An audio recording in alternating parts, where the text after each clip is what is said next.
Good afternoon, and thank you for joining us. Canada's railways are on track for an unprecedented work stoppage later this week. And as businesses brace for the potential fallout, we'll take a look at how BC could be impacted. And magic mushrooms are nothing new, but research into their therapeutic benefits is. We'll take a look at psychedelics in the second half of our show. I'm Amy Bell, in for Michelle Elliott, and this is BC Today.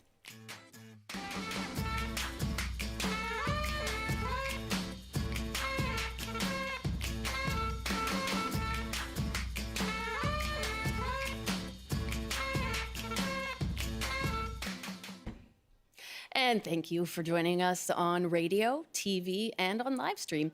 You can call us now on our top story. How are you feeling about a possible railway strike and how it could impact BC's economy? Our number is 604-669-3733. You can also call us at 1-800-825-5950 or just hit pound 690 on your cell phone. Email us bctoday@cbc.ca.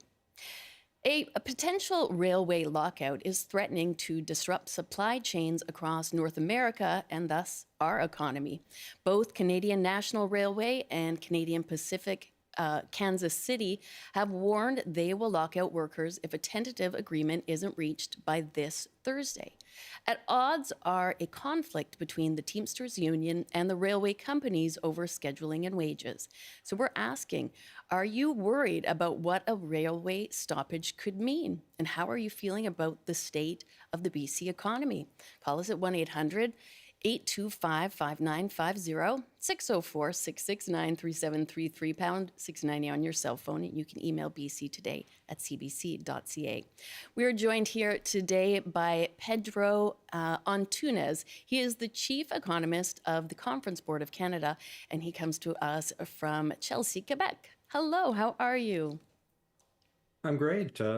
Thanks for having me. No, thank you for joining us today. So tell me, what are your first thoughts when you consider the scope of how this potential lockout will affect, economies right across North America?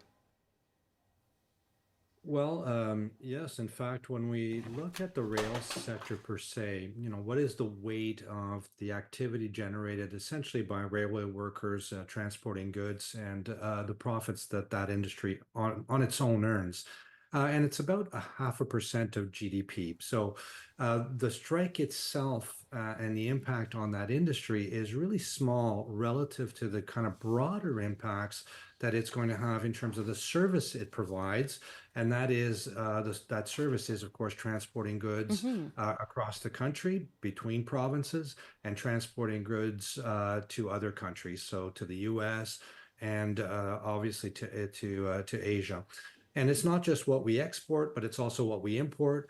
So the implications are very, very broad. Now, I would say that all of this will depend on how long the strike lasts. We can go back to last year. In fact, we had a port strike in BC, which was a major port strike. Yeah. It affected our trade with Asia. It lasted about 2 weeks. And at that point, we were starting to feel a dent in some of our exports. So it really is going to depend on how long this lasts and whether we can get through it fairly quickly. Okay. And do you have an idea how many railway employees, would this move kind of affect between the two Canadian railway companies? How many are we looking at? Well, I think we're talking about strike action that would affect about 10,000 employees. If you look at the railway sector overall, it's about 40,000 employees, or just over that. Okay. So again, there's, even within the sector itself, there's other jobs, et cetera, that may be affected from the strikes or the strikers directly. And are these the only, two railways, two freight railways in Canada? Well, when we talk about rail industry, we talk about essentially freight and And passenger passenger. transport. But these two companies are by far the biggest in Canada, and if we have stoppages here, we're going to essentially be pretty close to shutting down the industry as a whole. Right. That industry that I talked about, which is roughly 42,000 employees and a little bit over 10 billion in terms of its direct impact. I think the bigger concern, it's similar to what we saw with the port strike last year in Vancouver, is the amount of trade that, in fact, the railways facilitate both between Canada and the US Hmm. and between provinces and between Canada. And in fact, the port activity relies heavily on rail as well. So when we think about Canada's trade, we're talking about 780 billion a year, or last year it was 780 billion. And we know that railways move about half of that. So the implications there are much, much broader. And I understand that these freight railways are already turning down some perishable goods, and that's sort of in anticipation of the lockout. So we're seeing things such as meat and medicine. Is that already having an impact here in BC and across the country? Well, I think essentially suppliers are looking to move product elsewhere, so that is Right. going to have already an impact. Essentially, we've embargoed a lot of the shipment or some of the shipments that were meant to come through Canada. Essentially, suppliers and producers are aware of this and they're moving cargo elsewhere if they can. So yes, I think we're probably already starting to see some implications of that. Right. Looking for alternative routes or alternative transport to avoid this. Again, I think this is, some of the, how should I say, some of the immediate impacts, obviously, we'll have to wait and see. Again, we'll have to be aware of how long this lasts, and that's going to be the biggest driver of how big the impact is. Mm. But, time and time again, we've seen Canada's essentially our transportation corridor affected by, be it strikes, be it essentially shutdowns at major routes and Hmm. blockages at major routes, and this affects essentially the, how should I say, our credibility, our reputation in terms of our ability to get goods and services to the U.S. market, to the American supply chain to which we are so connected, Right. and it may affect that investment decision down the road where companies are willing to set up. Companies in Canada need to have access to the Mm. U.S. consumer. So this is, I think, another implication of kind of the longer term impacts of these kinds of disputes. And that's just that is the greater implication, regardless of this particular dispute. It can have these sort of far-reaching and lingering impacts once it's been resolved. I'm going to take a couple of calls now, Pedro. We have Ken from Powell River. Hi, Ken. Oh, Thanks for calling in. uh-huh. Thank you. And I understand you have some railway An construction opinion? experience. Yes, I can hear you. Yeah, I've spent about 14 years in railway construction. Okay. And when the extra gangs are on, which they are right now, the ones that change all the steel and so forth, we're losing, out of 800 workers, we're losing roughly one every month. Oh, It's, wow. yeah, oh yeah, from, that was in 91. And it's only getting worse because Amtrak now owns CN Rail, and labor in the States, us, people who keep the railway first, Hmm. it's a dreadful price to pay for somebody's convenience, and I'm not quite convinced that things were working the way it should anyway with the economy. I mean, after all, we do need a strong middle class. Hmm. Right? Absolutely.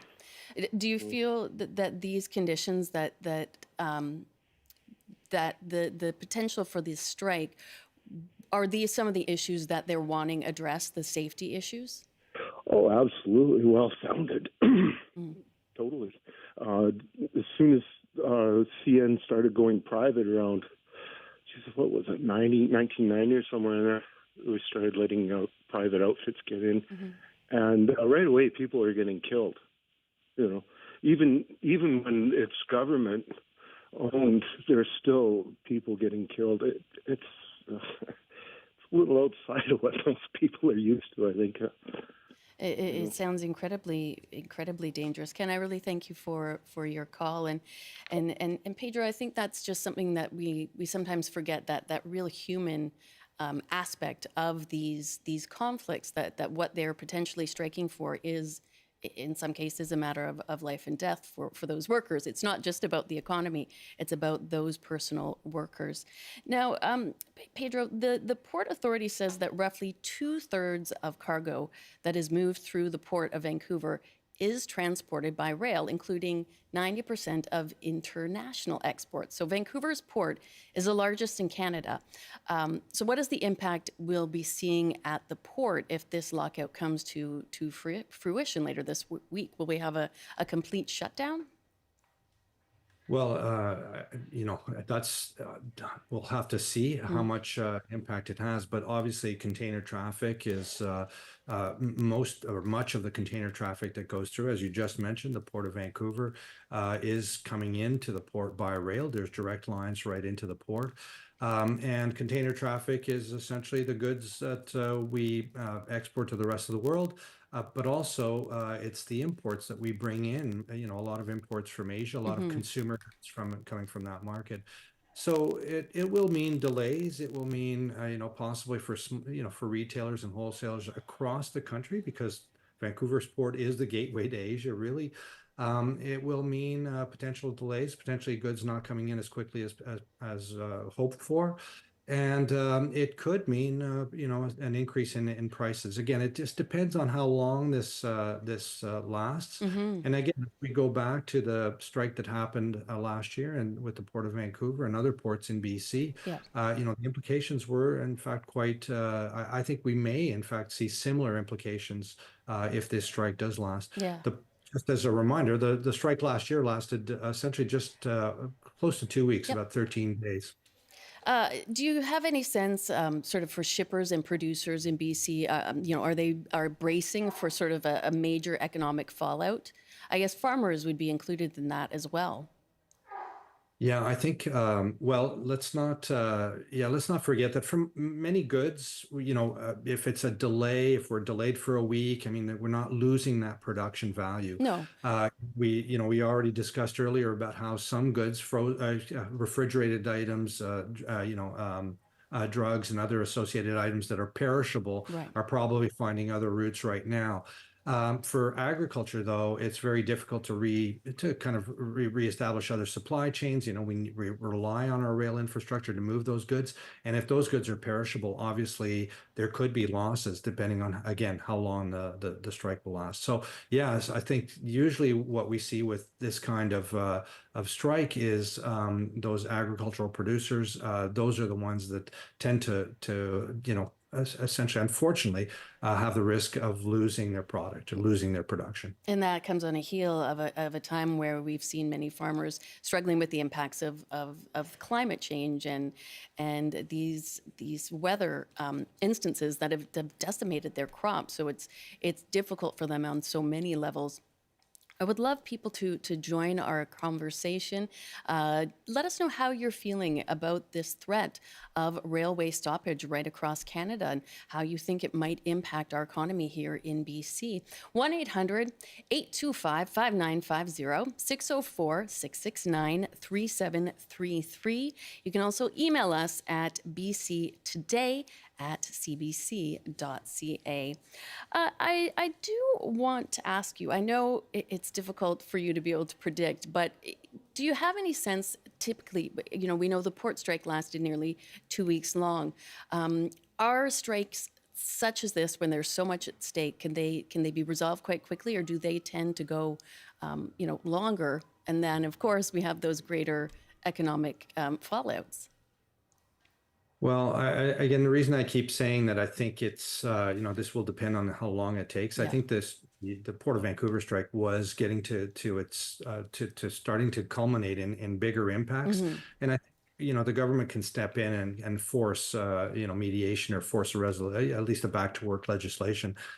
So I think a strike this important with our two biggest railways in Canada, essentially putting a halt to the industry. I can't imagine that it would last too long without the government stepping in and essentially suggesting this is an essential service, and we cannot break the kind of backbone of our economy, which is export driven, with an extended strike here. So this is why I keep saying, yeah, I think if we see a strike that lasts more than a week or 2 weeks, then it starts to be, a real weight, and possibly we'll have to force a resolution somehow. And do you think it's possible that they could deem this an essential, that this is an essential service, that they cannot disrupt it across the country? Do you think this government could step in and deem that? Well, I think they could force, in fact, they did with the BC port strike. They did come in at the very end with I think the strike was almost resolved, and the government came in and essentially forced back to work legislation. I think that this would certainly be in that same realm of possibilities that the federal government could. Transportation is a federal responsibility. So, it would be up to the federal government to step in here. All right, we're going to take another call, that is, sorry, Pedro.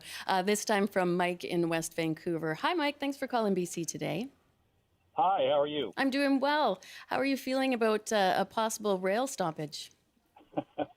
Well, as I spoke to your colleague a little earlier, I was a former chief operating officer of Canadian Pacific Railway, so I've been through a few of these. Your guest speaker, I think, has covered the waterfront, pardon the pun, fairly well. Just a couple of key points I'd like to make with respect to this is involving both railways. Over the last number of decades, the railways have, for the most part, have been successful at negotiating in their own timeline. Right. So the last strike we had only involved one or the other railroad. This one is the first time in some years that we've had both railroads affected. So while the impacts will be are bad enough with one railroad, with both out, they will be significant. I think we've touched on the fact that U.S.-Canada trade will be affected.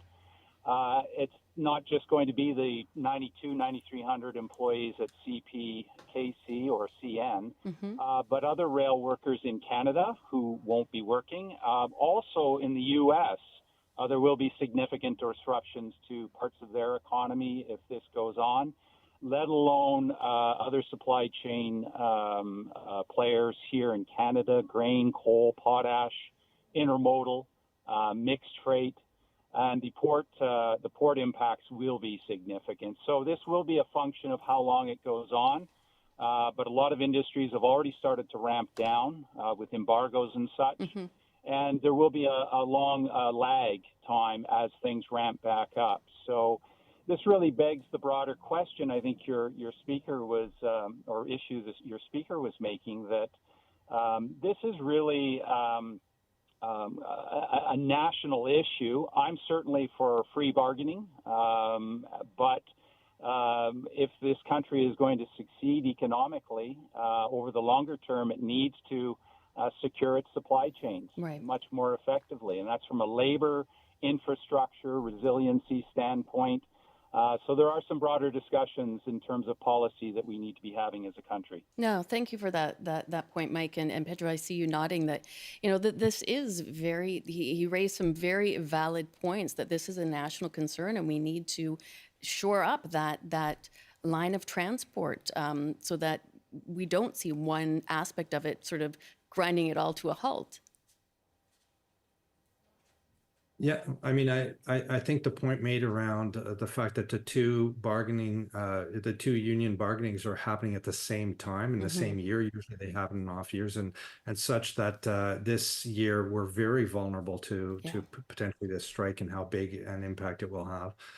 So I think that's really important. The fact that we're disrupting, and in fact, the U.S. is very aware of what's going on north of the border here with our rail strike, and it lends itself to not only disruptions in the U.S. and their ability to move cargo back and forth even across their states, but also to that point we've also mentioned as to how reliable is trading with Canada, and can the U.S. count on us as a reliable trade partner when we go to the negotiating table and when we look at our trade agreement with them. I'll take one more call. I think we've got time from Robert in Abbotsford. Hi, Robert. Hello, good afternoon. Good afternoon. How are you feeling about this possible rail stoppage? Well, first of all, I'd like to say that when these issues come up, it's always somehow a labor dispute. And really, it takes two parties to tangle.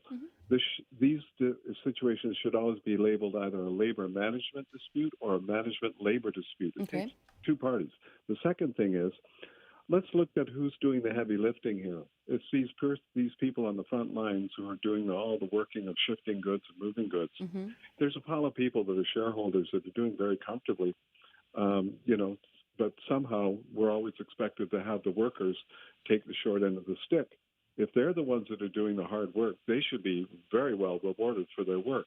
Whereas if you're just sitting comfortably in an office somewhere, in an air-conditioned situation, or dry, not in the cold and wet, I don't have much sympathy for that. But it's the workers who are doing the work, and they should be able to negotiate and get a really good collective agreement. They should not be having to force to withdraw the services. And meanwhile, management's threatening to lock them out. So, again, it should be a management labor dispute or a labor management dispute. But why we keep calling it a labor dispute is beyond me. It takes two parties to tangle.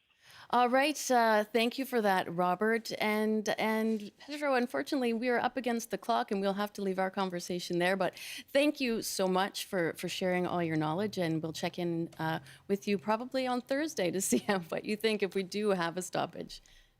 Well, it's been a pleasure. Thanks for having me. All right. Take care and enjoy the rest of your day. That was Pedro Tunez joining us from Chelsea, Quebec. He's the chief economist of the Conference Board of Canada. It is 12:27, and this is BC Today. And salmon are beginning to migrate into BC's rivers, but there are warnings that after years of heat and drought, low water levels are putting salmon survival at risk. Yvette Bren reports. People gather here from all over to see salmon heading upstream. What I'm hoping to get from this, coming here to see how they go from side to side to lay eggs and do the matchmaking and creating new life again. Those fish, a staple of BC's economy, are facing growing threats from drought, less snow, and low water levels. All take a toll. This year in particular is alarming is because we didn't really rebuild those glacier-driven, snow-driven rivers. And so now we're starting to see the consequences of that play out. And it's not just drought. Wildfires and storms can also hurt fish. They end up experiencing a lot more stress and potentially, deaths and strandings. The federal fisheries says they are working with First Nations to rebuild shorelines and replant cottonwood trees to offer shade and stability, especially in places hit by wildfire and drought. First Nations leaders along the Fraser River want more done. It's concerning for me because in the past 20 years, I've been saying the water's getting warmer. Today, off the coast of Haida Gwaii, this fisherman hopes his catch is a sign that salmon are adapting to climate change. The first three lines that we checked, and there was a fish on every hook, so that gives you some sense of the abundance of fish that we're encountering up here. But low river levels this year could spell disaster. To lose the salmon, to be able to watch them do their thing, the food that they provide to the other wildlife, just the natural cycle of things would be devastating. And ecologists say the impacts may not show up for another 4 years.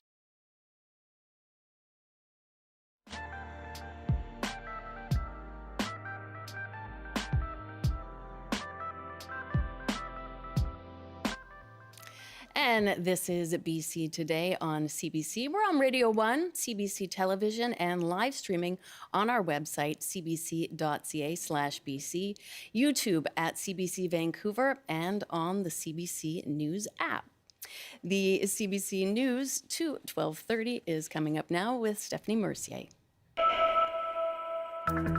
Good afternoon. In the news, a Vancouver-based film company and a drone operator have been fined for flying a drone too close to a pod of orcas.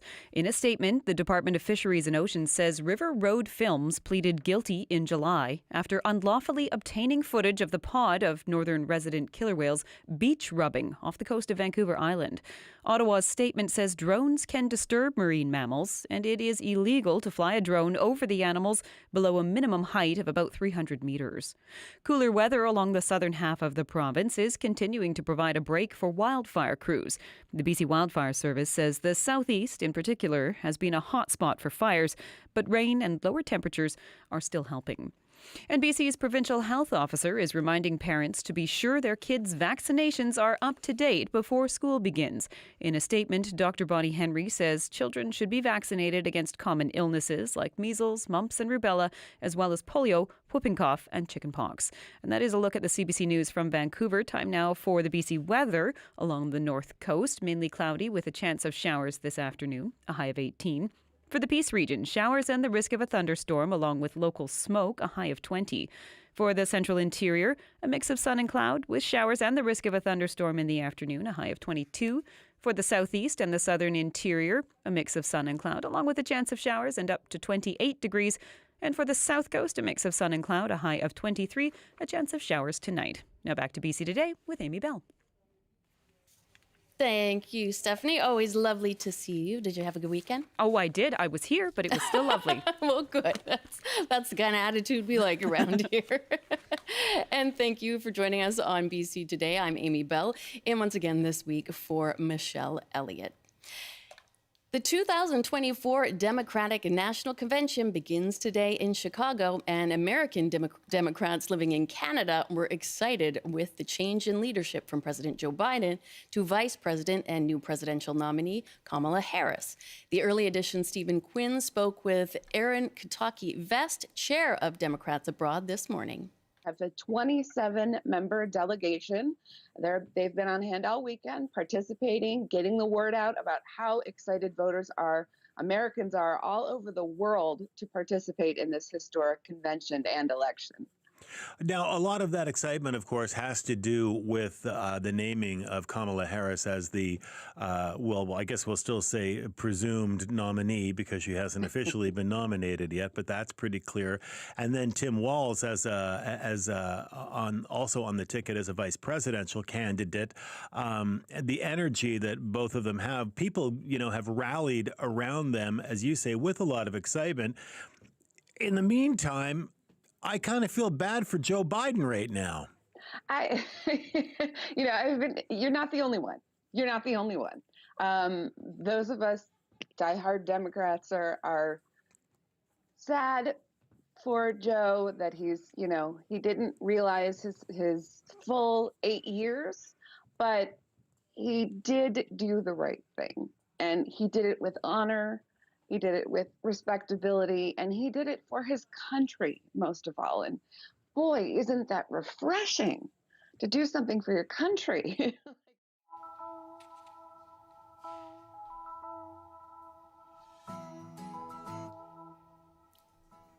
You may have noticed a new type of business popping up in your neighborhood. It's one that promises to provide relief from stress and anxiety and insomnia. Or perhaps your friends are suddenly extolling the virtues of microdosing. Well, magic mushrooms are nothing new, but the mainstream and clinical use of them to treat many issues may be. So what do you want to know about psychedelic mushrooms? Are you in favor of mushrooms being legalized? Call us at 1-800-825-5950, 604-669-3733, pound 690 on your cell phone. And you can email us bctoday@cbc.ca. Joining us now is Dr. Salmon Ghaznavi, Associate Director and Director of Cognitive Neuroscience for the Center for the Neuroscience of Psychedelics. Good afternoon, Doctor. Good afternoon. Thank you for having me. So this seems to have exploded in sort of just recent years that we're seeing a lot of people talking about microdosing and seeing ads for various strains of mushrooms. What are some of, I guess, the biggest misconceptions that people still have when it comes to mushrooms and their usage? Well, I think on the one hand, there's a lot of stigma associated with it because people think about psychedelics and they think about club or party drugs. Yeah. And really the Renaissance is about looking at therapeutic potential and uses of psychedelics to help some of our patients in need. I think another misconception on the other side is that we have a lot more data than we actually do. Things are still very much in the early days, and the early signs from the research are promising, but we're still early on in the research. Right. So it is all relatively new. From the research that you've seen so far, what are some of the benefits that people can see from their use? So the earliest studies, and it's really important to emphasize that the research that's being done, the psilocybin is usually done in a very controlled setting with a very controlled protocol, as opposed to using it recreationally, where the setting and the environment is not as well controlled, nor is the oversight. But in very well controlled studies, psilocybin is showing promise for treating symptoms of depression, and that's probably the strongest data. However, people are looking at using psilocybin for a number of potential indications, including anorexia, PTSD, chronic pain, either fibromyalgia or chronic headaches. So people are looking at a myriad of therapeutic options for psilocybin and other psychedelics. What when somebody takes or ingests psilocybin, what impact does that have on the body? I mean, I think we all, sort of imagine what it might be, but could you explain the process just to really understand it? And then I guess how that can be parlayed into a benefit as opposed to just recreational use.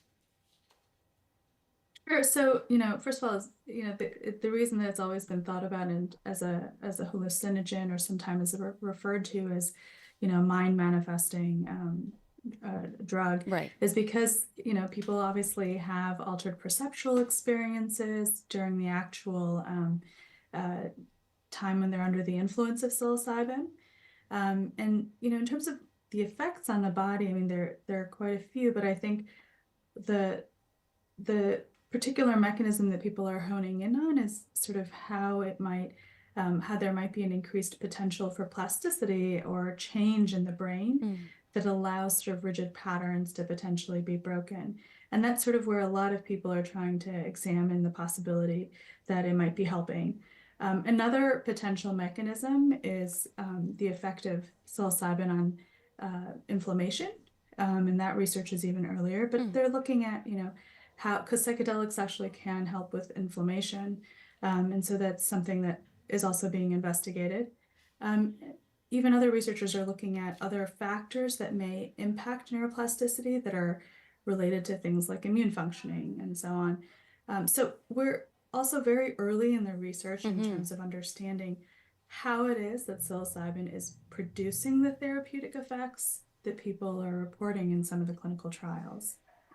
It's all very fascinating, and it must be exciting to see that there's this potential for both sort of mental and physical issues that so many people are experiencing. It's definitely very exciting. I mean, this is a novel frontier for sure. Yeah.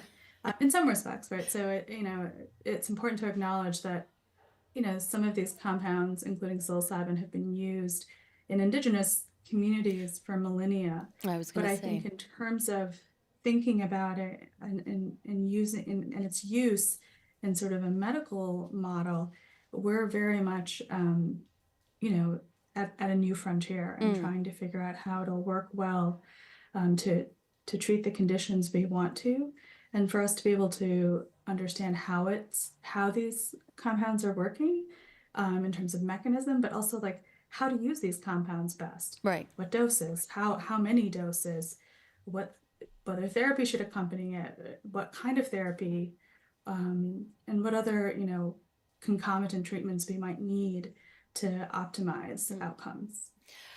Dr. Galnazni, I'm going to just take a couple of calls right now. First to Nicholas, joining us from Yale. Hi, Nicholas. Hi there. What are your thoughts on the topic today?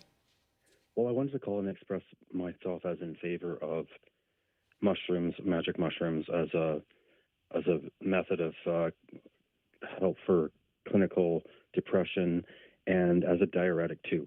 I think I do a lot of studying in herbs and stuff like that, and I know that they're they qualify as a diuretic, and they're also good for lifting your mood and like just making things more interesting, like going for a hike.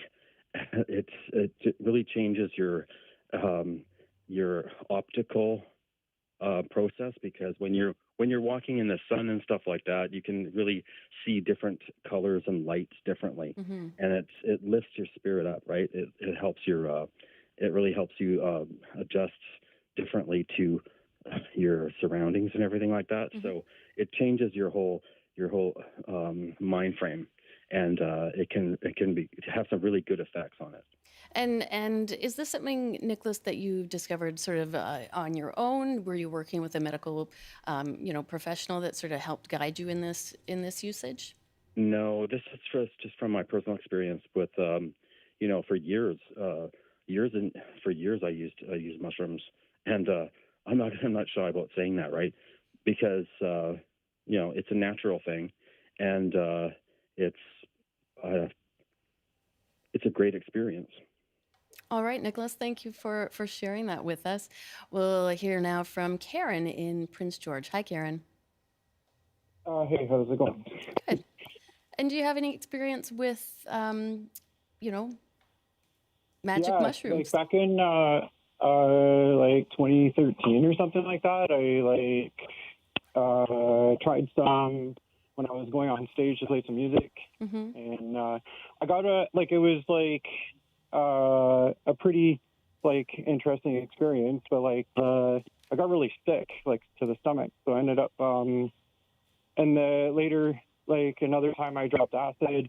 I used to do that once a year for sort of a mental health reset, where I just kind of get really down and out, and then I would find for months at a time, usually 8 months or so, almost, it would buy me a lot of happiness, if you will. For a single drop. But I was curious if studies there must be already. I know I've read something about. Oh, Karen, we've just we've lost your line, but I think that we got enough of your question for Dr. Ghaznavi. Do we see? I think he's referring to LSD and how there has been studies on that.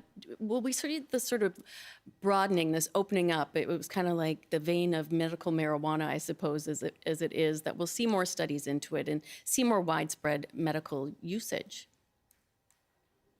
Yeah, I think that studies are beginning again with LSD. So far, there haven't been large controlled studies. I think it was just a matter of finding, a good manufacturing process compound and an indication. But there are groups, particularly in Europe, that are beginning to look at LSD for mental health conditions or indications. And I thought he pointed out something interesting I wanted to ask you about with the psilocybin. He said, and I'm not advocating for people to be self-medicating and doing large doses of anything, but he said, he takes it as a bit of a reset, maybe once a year, and that, from that one dosage, he'll feel the effects for a number of months. Is that something that we see with psychedelics, that, the benefits of it sort of last longer than any of the, initial, not highs, but initial impact? So people definitely report benefits of it, just like the ones we've heard. There haven't been actually a lot of long-term follow-up studies. And so that's one area where our data is lacking. Okay. So, personal narratives suggest so. And the two studies in which they looked at long-term data, unfortunately, everybody had received psilocybin. So there's no knowing whether it was, knowing that they got it, right, or, or whether or not it was the psilocybin versus the other treatment. We'll take a call now from Peter in Creston. Hi, Peter. Did you have a question for Dr. Ghaznavi? Well, I have a statement to make. Okay. I take antidepressants from the pharmaceutical companies, and they're not regulated with the ingredients. And so for about a year, I've been taking these magic mushrooms. And the ones that I'm going to say to you are these stargazers. And you crunch them up fine, and if you take just a small amount, it relaxes you to the point where you can sit and just watch TV without without having any anxiety, okay? However, with these magic mushrooms, and I'm going to have to spell it to you, it's Avery, next letter or next word, Albinos. I find if I take the same amount of these ones, I become, I don't know, like drinking 4 cups of coffee. And so I imagine that my statement would be is if you're going to be doing these mushrooms, find the right ones to suit yourself and make small doses of it to get the feeling or the anxiety out of your system. All right. Thank you so much for that. And I think we have time for another call. This is from Andrew in Victoria. Hi, Andrew. Hello, how are you? I'm doing well. How are you? Or did you have a question, sorry, or a comment about our topic today? Yeah, I just wanted to share an experience of mine. I guess this is all just anecdotal, but I'm all in favor of using them sort of therapeutically. I kind of do. I just kind of use it for, I guess, preventative mental health maintenance, I suppose. And I guess at one point, I guess I was drinking too much. Like I wouldn't necessarily label myself an alcoholic, but it was definitely too much. Okay. And I kind of just used them with the intention of cutting back, and I used them, and then ever since then, I can't really explain why, but it just completely took away my desire for alcohol, and I haven't had a drink since, and that was about 3 years ago. Wow, congratulations. Yeah, so I've heard of these things kind of helping with that sort of thing, and it seems, yeah, just from my experience anyway, it was quite positive, and I'm all in favor of it. Well, thank you for that, Andrew. Much appreciated. Doctor, is addiction something that we could see, psychedelics or psilocybin helping people with? Yeah, so one of the major studies that has come out it was done by a group at NYU, and they looked at psilocybin for alcohol use disorder with pretty good outcomes, a decrease in heavy drinking, a decrease in number of drinks.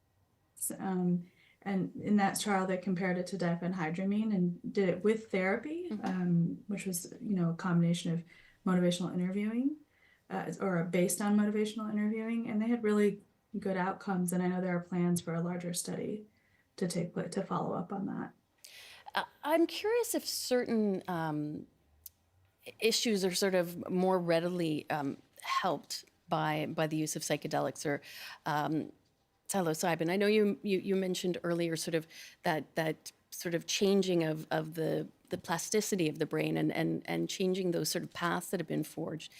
Would trauma, for example, be something that this could help people overcome? Well, one thing that has been explored in terms of psychedelics and trauma, there's been a lot of research on MDMA-assisted psychotherapy for trauma. In fact, that was the main indication that the major research studies have been done on MDMA, specifically to look at how it can address PTSD. And, at least here in the US, that's been a major topic of conversation as the FDA, our version of Health Canada examined the evidence for it and ultimately decided not to approve MDMA-assisted the MDMA-assisted psychotherapy application from Lykos Therapeutics. But some of that initial data is promising. I think that there are concerns about the data, understandably, but there's a promising signal at least. And are there other avenues that sort of you're seeing more success with using the psychedelics or psilocybin, where we're seeing it has the greatest impact?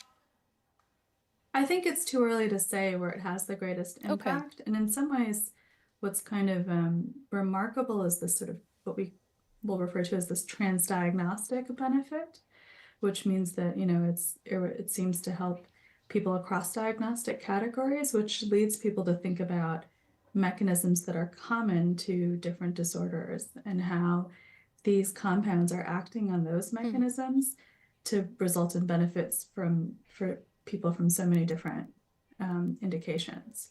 Very fascinating. A couple more calls coming in now. Bev in Nanaimo. Hi there.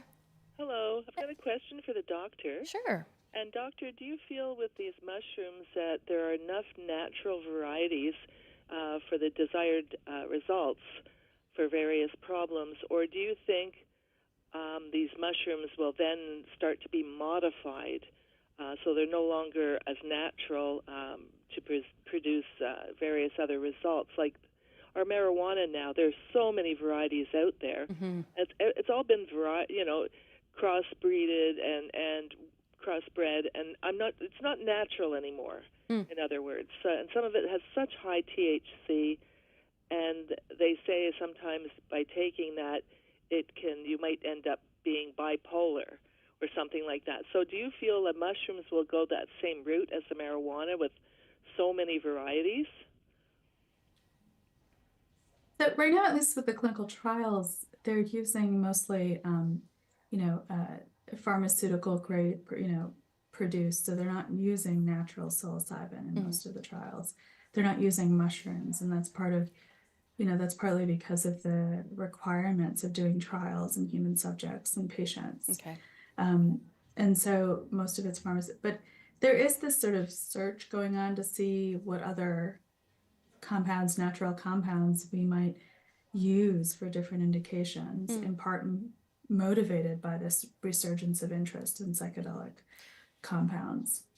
Now, one thing it's sort of a buzzword, and we see it quite common, is people microdosing, they say, with mushrooms. Is there a way you could sort of explain that to the audience, just so that people understand what in fact that means, and what impact that can have on a person?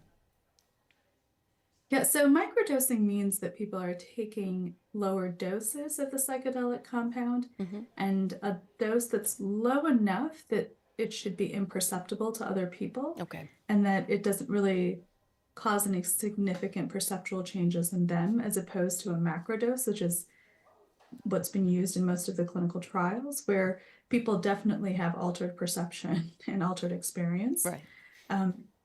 And so, you'll hear lots of people, all in various industries and so on, claim the benefits of microdosing. But the little bit of research that's been done to date suggests that there isn't really any benefit to microdosing. All right. That's it. And, the jury's still out. We haven't done, large trials of it to assess. And there's always that if somebody feels that it's working for them, then perhaps it is working for them. We'll take a call now from Rob in Vancouver. Hi, Rob. Hi, I just wanted to quickly say twice I have done a session where a counselor came to my place and made a tea out of magic mushroom. I drank it. I lay down on the couch with a blanket. An eye cover, headphones connected to laptop, and there was a curated playlist of music. And both times I had a specific issue, that had been causing me emotional strife. Right. And both times I found it just so amazingly effective. Both times I've been doing counseling about the issue, and with some, but still it was weighing on me. And during the session, like a powerful emotional pain would come up, really intense and challenging for sure. But the result is that, afterwards, within a week of just feeling so much better about the issue, it's weighing on my mind way less. So for me, it's been really helpful to actually get in touch with the emotions, because I think we actually process emotions by feeling them, not like talking about them necessarily. So I just wanted to put that out there. It's been amazing for me. Oh, thank you so much for sharing that with us, Rob. And running short on time, Doctor, but I just want to know if you've been surprised by anything that you have, seen or heard in any of this research.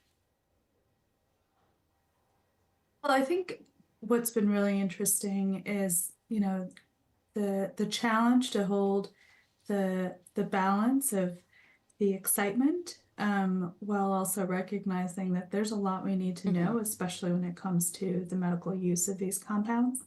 So as you've heard from people calling in, some people have these incredible experiences, but that's true for a lot of things, but it doesn't work for everyone. We already know that from the clinical trials.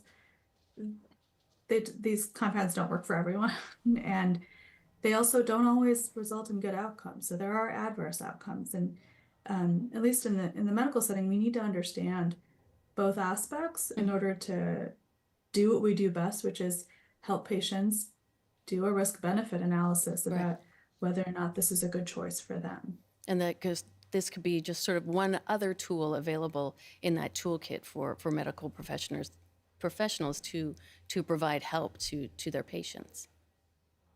That's right. And I think the other thing that has surprised me is this sort of demonization of the currently available treatments. Yeah. And, as a physician, they don't help everybody, but the currently available treatments are effective and do help a lot of people. They just don't help everyone. And there are a lot of people still in need of treatments. That's why the onus is on us to explore novel, innovative treatments like psychedelics and psychedelic-assisted therapy. But it doesn't mean that we don't have good available treatments now. No. Do you think we'll see sort of further legalization of psychedelics in the near future, just as we've seen that legalization of it, marijuana here in Canada? I think there seems to be two movements at play, right? One is sort of the decrim and legalization for personal use. And that seems to be moving forward. But there's also, approval and use. And I think for therapeutic in medical settings or in the medical model. And I think what's really promising is that I think that despite the stigma and concern, people are actually really open to the therapeutic potential of these compounds and about using them in a safe and effective way to help patients. So there's a way to both, move forward from all of the stigma and concern from the past, while also, and fully exploring the therapeutic potential of these compounds. Just having a bit more of an open mind. Doctor, thank you so much. I find this just all very fascinating. I'm sure we'll find out more in the short and long-term future, but I really appreciate being with us today. Of course. Thank you for having me. Dr. Salmon Ghaznavi, Associate Director and Director of Cognitive Neuroscience for the Center for the Neuroscience of Psychedelics. And that is it for our show. Thank you for calling in and joining the discussion.